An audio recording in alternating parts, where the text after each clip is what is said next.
Salam sejahtera, selamat beraktivitas. Kiranya hari ini jauh lebih baik daripada hari-hari sebelumnya. Biarlah kita merenungkan kebenaran firman Tuhan hari ini, dan kita ambil dari Kidung Agung pasal 3 dan keempat, dari ayat yang pertama. Di atas ranjangku pada malam hari kucari, jantung hatiku kucari, tapi tak kutemui dia. Aku hendak bangun berkeliling di kota, di jalan-jalan dan di lapangan kucari dia. Jantung hatiku kucari, tetapi tak kutemui dia.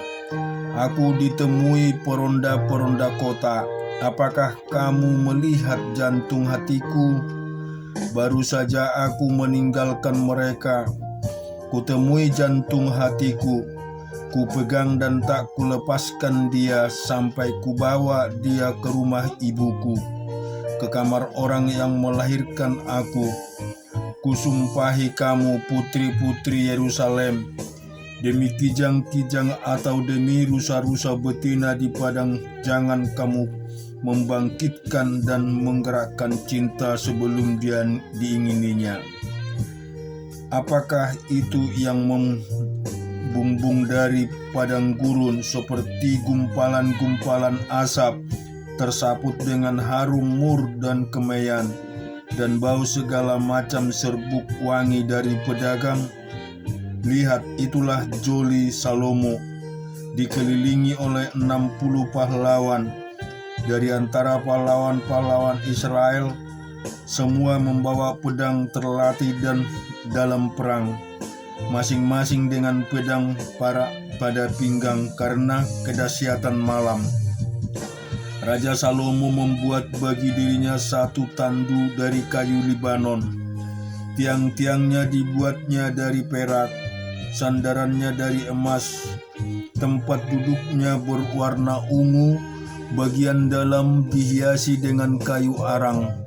Hai putri-putri Yerusalem, putri-putri Sion, keluarlah dan tengoklah Raja Salomo dengan mahkota yang dikenakan kepadanya oleh ibunya pada hari pernikahannya, pada hari kesukaan hatinya. Lihatlah, cantik engkau manisku, sungguh cantik engkau, bagaikan merpati matamu di balik telengkungmu. Rambutmu bagaikan kawanan kambing yang bergelombang turun dari pegunungan Gilead. Gigimu bagaikan kawanan domba yang baru saja dicukur, yang keluar dari tempat pembasuhan, yang beranak kembar semuanya, yang tak beranak tak ada. Bagaikan seutas pita kermiji bibirmu, dan elok mulutmu bagaikan belahan buah delima pelipismu. Di balik telungkungmu lehermu seperti menara Daud, dibangun untuk menyimpan senjata. 1000 perisai tergantung padanya, dan gada para pahlawan semuanya. Seperti 2 anak rusa buah dadamu, seperti anak kembar kijang yang telah makan rumput di tengah-tengah bunga bakung. Sebelum angin senja berhembus dan bayang-bayang menghilang, aku ingin pergi ke Gunung Mur dan ke Bukit Kemeyan. Engkau cantik sekali manisku, tak dapat cacat celak padamu.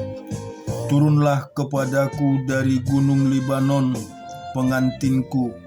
Datanglah kepadaku dari gunung Libanon, turunlah dari puncak Amana, dari puncak Senir dan Hermon, dari liang-liang singa, dari pegunungan tempat macam tutul. Engkau mendebar hatiku, Dinda pengantinku. Engkau mendebarkan hati dengan satu kejapan mata, dengan seutai kalung dari perhiasan lehermu. Betapa nikmat kasihmu, Dinda pengantinku. Jauh lebih hikmat cintamu daripada anggur dan lebih harum pada minyakmu. daripada segala macam rempah, bibirmu meneteskan madu murni pengantinku. Madu dan susu ada di bawah lidahmu, dan bau pakaianmu seperti bau gunung Libanon. Dinda pengantinku, kebun tertutup, engkau kebun tertutup dan mata air termeterai. Tunas-tunasmu merupakan kebun pohon-pohon delima dengan buah-buahnya yang lezat, bunga pacar dan nawarstu dan kunyit tebu yang kau manis, dengan segala macam pohon kemenyan, mur dan gaharu, beserta berbagai rempah yang terpilih. Mata air di kebun, sumber air hidup yang mengalir dari gunung Libanon. Kedua mempelai saling menyapa, bangunlah hai angin utara, dan marilah hai angin selatan. Bertiuplah dalam kebunku, supaya semerbaklah bau rempah-rempahnya. Semoga kekasihku datang ke kebunnya dan makan buah-buahan yang lezat. Kita juga renungkan firman Tuhan di dalam Mazmur 116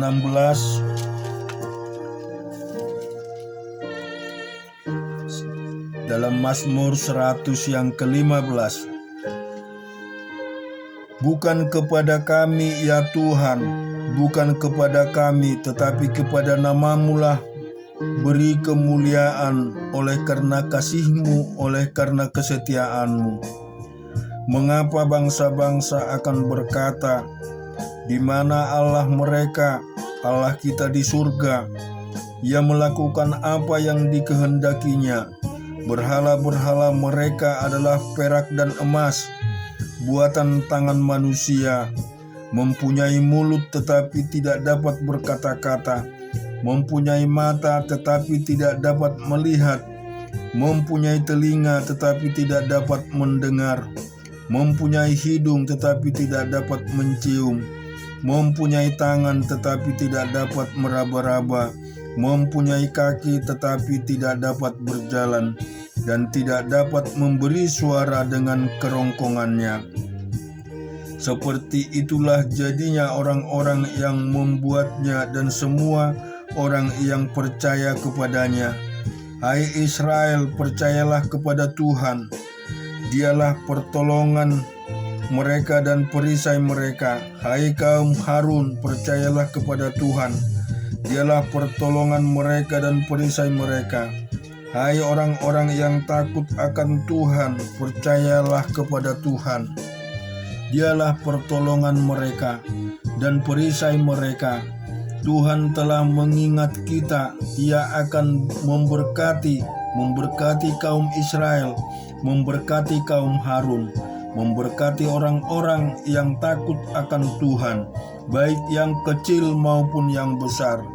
Kiranya Tuhan memberi pertambahan kepada kamu dan kepada anak-anak-Mu.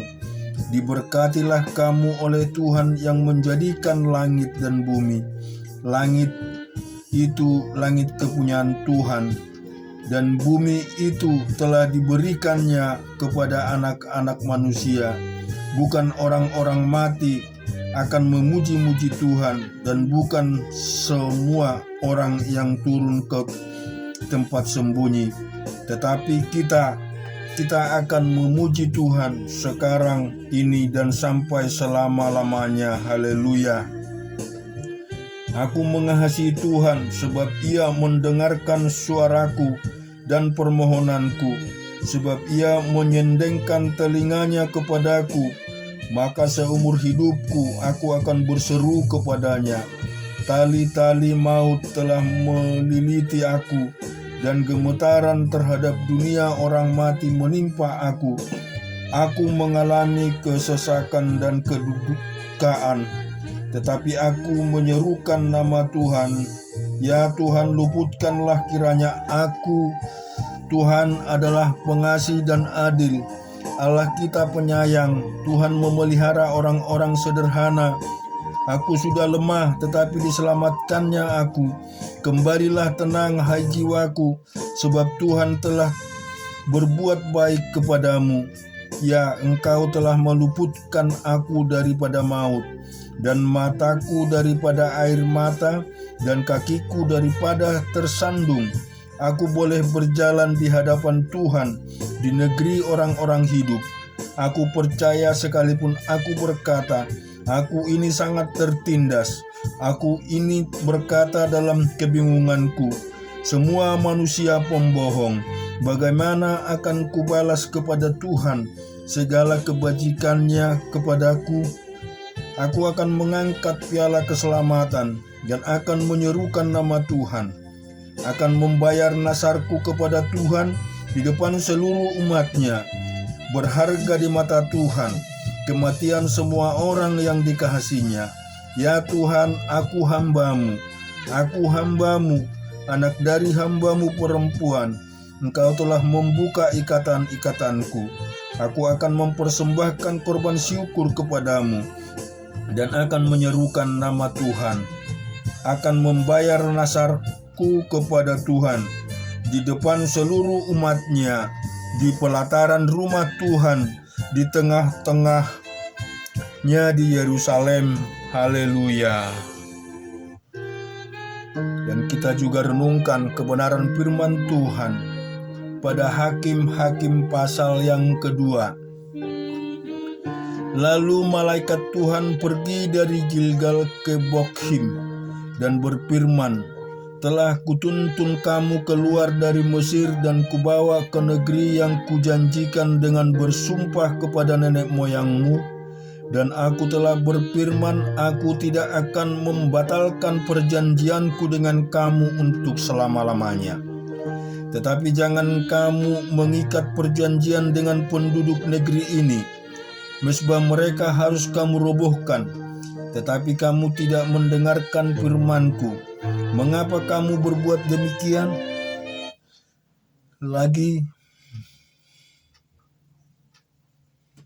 Lagi aku telah berfirman, aku tidak akan menghalau orang-orang itu dari depanmu, tetapi mereka akan menjadi musuhmu, dan segala allah mereka akan menjadi jerat bagimu. Setelah malaikat Tuhan mengucapkan firman itu kepada seluruh Israel, menangislah bangsa itu dengan keras. Maka tempat itu dinamai Bokhim. Lalu mereka mempersembahkan korban di sana kepada Tuhan. Sebab Yosua melepas bangsa itu pergi, maka pergilah orang Israel itu masing-masing ke milik pusakanya untuk memiliki negeri itu. Dan bangsa itu beribadah kepada Tuhan sepanjang zaman Yosua, di masa zaman para tua-tua yang hidup lama lebih daripada Yosua, dan yang telah melihat segenap perbuatan yang besar yang dilakukan Tuhan bagi orang Israel. Dan Yosua bin Nun, hamba Tuhan itu mati pada umur 110 tahun. Ia dikuburkan di daerah milik pusakanya di Timnat Hebes di pegunungan Herpes sebelah utara gunung. Di pasal yang ketiga Hakim-Hakim, inilah bangsa-bangsa yang dibiarkan Tuhan tinggal untuk mencobai orang Israel itu. Dengan perantaran mereka, yakni semua orang Israel tidak mengenal perang Kanaan. Maksudnya hanyalah suatu keturunan orang Israel yang tidak mengenal perang, yang sudah dilatih perang oleh Tuhan. Yang tinggal ialah kelima raja orang Palestina dan semua orang Kanaan, orang Sidon dan orang Hewi, yang mendiami pegunungan Libanon, dari gunung Baal Hermon sampai ke jalan yang menuju ke Amat. Mereka itu ada di sana supaya ia mencobai orang Israel dengan perantaraan mereka, untuk mengetahui apakah mereka mendengar perintah yang diberikan Tuhan kepada mereka, kepada nenek moyang mereka dengan perantaraan Musa. Demikianlah orang Israel itu diam di tengah-tengah orang Kanaan, orang Het, orang Amori, orang Peris, orang Hewi, orang Yebus. Mereka mengambil anak-anak perempuan orang-orang itu menjadi istri mereka, dan memberikan anak-anak perempuan mereka kepada anak-anak laki orang-orang itu, serta beribadah kepada Allah orang-orang itu. Orang Israel melakukan apa yang jahat di mata Tuhan. Mereka melupakan Tuhan Allah mereka dan beribadah kepada para Baal dan para Asyera. Lalu bangkitlah murka Tuhan terhadap orang Israel, sehingga ia menjual mereka kepada Kusyan Rishyataim, raja Aram Mesopotamia, dan orang Israel menjadi takluk kepada Kasyan Rishyataim 8 tahun lamanya. Lalu berserulah orang Israel kepada Tuhan, maka Tuhan membangkitkan seorang penyelamat bagi orang Israel, yakni Otniel, anak Kanas adik Kaleb. Roh Tuhan menghinggapi dia dan ia menghakimi orang Israel. Ia maju berperang, lalu Tuhan menyerahkan Kusyataim, raja Aram, ke dalam tangannya, sehingga ia mengalahkan Kusyan Rishyataim. Lalu amanlah negeri itu 40 tahun lamanya. Kemudian matilah Otniel anak Kanus. Tetapi orang Israel melakukan pula apa yang jahat di mata Tuhan. Lalu Elgon, raja Moab, diberi Tuhan kuasa atas orang Israel. Oleh sebab itu mereka telah melakukan apa yang jahat di mata Tuhan. Raja ini mengajak Bani Amon dan Bani Amalek menjadi sekutunya. Lalu majulah ia dan memukul orang Israel kalah. Kota pohon korma diduduki mereka. 18 tahun lamanya orang Israel menjadi takluk kepada Elgon raja Moab. Lalu orang Israel berseru kepada Tuhan, maka Tuhan membangkitkan bagi mereka seorang penyelamat, yakni Ehud anak Gera, orang Benyamin, seorang yang kidal. Dengan perantaraan orang Israel biasa mengirimkan upeti kepada Elgon raja Moab, dan Ehud membuat pedang yang bermata dua, yang panjangnya hampir sehasta, disandangnya lah itu di bawah pakaiannya, pada pangkal paha kanannya. Kemudian ia menyampaikan upeti kepada Elgon raja Moab. Adapun Elgon itu seorang yang sangat gendut. Setelah Ehud selesai menyampaikan upeti itu, disuruhnya membawa upeti itu pulang. Tetapi ia sendiri berhenti pada batu-batu pemahat yang di dekat Gilgal, dan kembali menghadap raja. Berkatalah ia, "Ada pesan rahasia yang kubawa untuk tuanku." "Ya Raja," kata Elgon, "diamlah dahulu." Maka semua orang yang berdiri di depannya itu pergi keluar. Lalu Ehud masuk mendapatkan dia, sedang ia duduk sendirian di kamar atas di rumah peranginannya. Berkatalah Ehud, "Ada firman Allah yang kubawa untuk tuanku." Lalu bangunlah ia berdiri dari tempat duduknya. Kemudian Ehud mengulurkan tangan kirinya, dihunusnya pedang itu dari pangkal paha kanannya dan ditikamnya ke perut raja, sehingga hulunya berserta mata pedang itu masuk. Lemak menutupi mata pedang itu, sebab pedang itu tidak dicabut dari perut raja. Lalu keluarlah ia melalui pintu belakang. Demikian Elihud sampai ke serambi. Pintu kamar atas itu ditutup dan dikuncinya. Setelah ia keluar, baru saja ia keluar, datanglah hamba-hamba raja melihat, tetapi pintu kamar atas itu terkunci. Lalu berkatalah mereka, tentu ia membuang air di kamar rumah peranginan itu. Lalu mereka menunggu sampai menjadi bingung, tetapi raja tidak membuka pintu kamar atas itu. Kemudian mereka mengambil kunci membuka pintu, maka tampaklah tuan mereka mati tergeletak di lantai. Sedang mereka berlambat-lambat, Elihud meloloskan diri. Ia lewat dari batu-batu pemahat dan meloloskan diri ke arah Saira.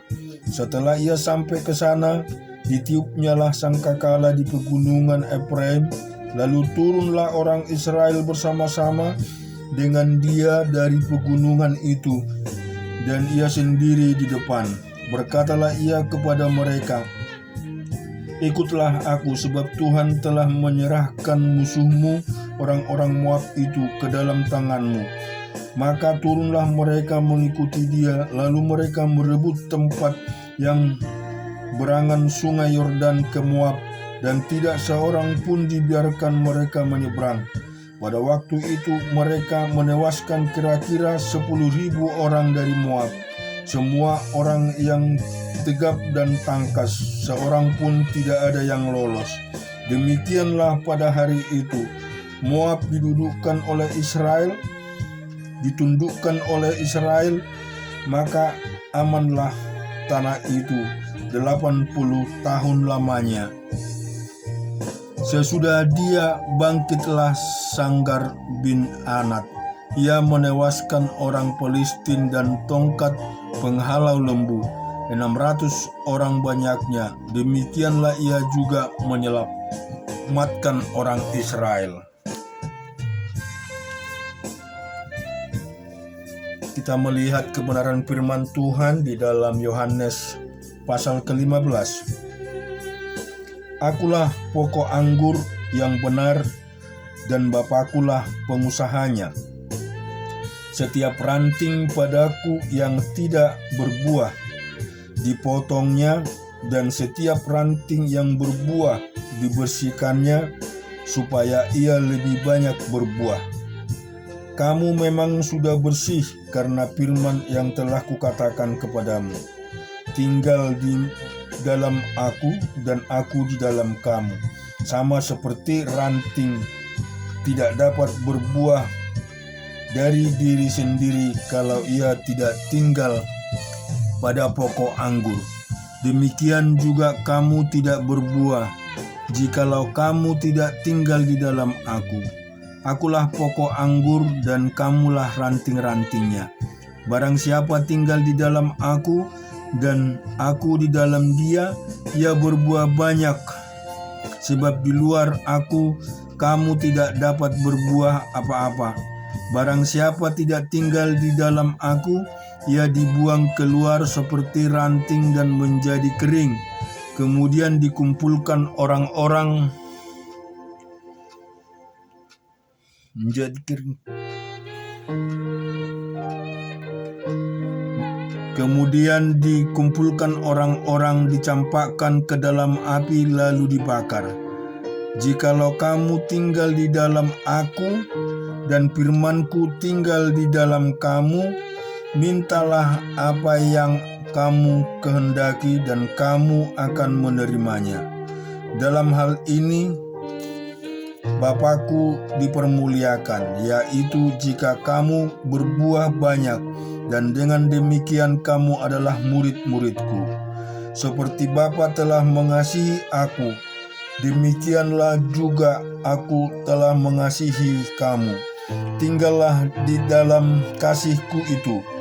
Jikalau kamu menuruti perintahku, kamu akan tinggal di dalam kasihku, seperti aku menuruti perintah Bapakku dan tinggal di dalam kasihnya. Semuanya itu kukatakan kepadamu, supaya sukacitaku ada di dalam kamu, dan sukacitamu menjadi penuh. Inilah perintahku, yaitu supaya kamu saling mengasihi seperti aku telah mengasihi kamu. Tidak ada kasih yang lebih besar daripada kasih seorang yang memberikan nyawanya untuk sahabat-sahabatnya. Kamu adalah sahabatku jikalau kamu berbuat apa yang kuperintahkan kepadamu. Aku tidak menyebut kamu lagi hamba, sebab hamba tidak tahu apa yang diperbuat oleh tuannya, tetapi aku menyebut kamu sahabat, karena aku telah memberitahu kepada kamu segala sesuatu yang telah kudengar dari Bapa-Ku. Bukan kamu yang memilih aku, tetapi akulah yang memilih kamu, dan aku telah menetapkan kamu supaya kamu pergi dan menghasilkan buah, dan buahmu itu tetap, supaya apa yang kamu minta kepada Bapa dan namaku diberikannya kepadamu. Jikalau dunia membenci kamu, ingatlah bahwa ia telah lebih dahulu membenci aku daripada kamu. Sekiranya kamu dari dunia, tentulah dunia mengasihi kamu sebagai miliknya. Tetapi karena kamu bukan dari dunia, melainkan aku telah memilih kamu dari dunia, sebab itulah dunia membenci kamu. Ingatlah apa yang telah kukatakan kepadamu, seorang hamba tidak lebih tinggi daripada tuannya. Jikalau mereka telah menganiaya aku, mereka juga akan menganiaya kamu. Jikalau mereka telah menuruti firman-Ku, mereka juga akan menuruti perkataanku. Tetapi semuanya itu akan mereka lakukan terhadap kamu karena namaku, sebab mereka tidak mengenal Dia yang telah mengutus aku. Sekiranya aku tidak datang dan tidak berkata-kata kepada mereka, mereka tentu tidak berdosa. Tetapi sekarang mereka tidak mempunyai dalil dalam dosa mereka. Barang siapa membenci aku, ia membenci juga Bapa-Ku. Sekiranya aku tidak melakukan pekerjaan di tengah-tengah mereka, seperti yang tidak pernah dilakukan orang lain, mereka tentu tidak berdosa. Tetapi sekarang walaupun mereka telah melihat semua itu, namun mereka membenci baik aku maupun Bapa. Tetapi firman yang ada tertulis dalam kitab Taurat mereka harus digenapi. Mereka membenci aku tanpa alasan. Jikalau penghibur yang akan kuutus dari Bapa datang, yaitu Roh kebenaran yang keluar dari Bapa, Ia akan bersaksi tentang aku. Tetapi kamu juga harus bersaksi, karena kamu dari semula bersama-sama dengan aku. Kita juga telah renungkan kebenaran firman Tuhan, bahwa Tuhan Yesus itu di dalam firman-Nya dikatakan pokok anggur yang benar, sedang Bapa adalah pengusahanya. Tentu jika kita adalah bagian daripada Tuhan kita Yesus Kristus, yang mengenal kasih-Nya, yang percaya kepadanya, yang mau selalu memuliakan nama-Nya, tentu kita harus menunjukkan buah, karena setiap ranting yang melekat itulah yang akan berbuah, dan itu akan dibersihkan dan selalu dirawat. Oleh sebab itu juga firman itu berkata, kita senantiasa harus selalu menjadi saksi. Biarlah kita menjadi saksi di dalam dunia ini, bahwa Bapa itu adalah pokok anggur. Biarlah kita melakukan firman-Nya, mengakui perintah-perintah-Nya dalam hidup kita. Amin.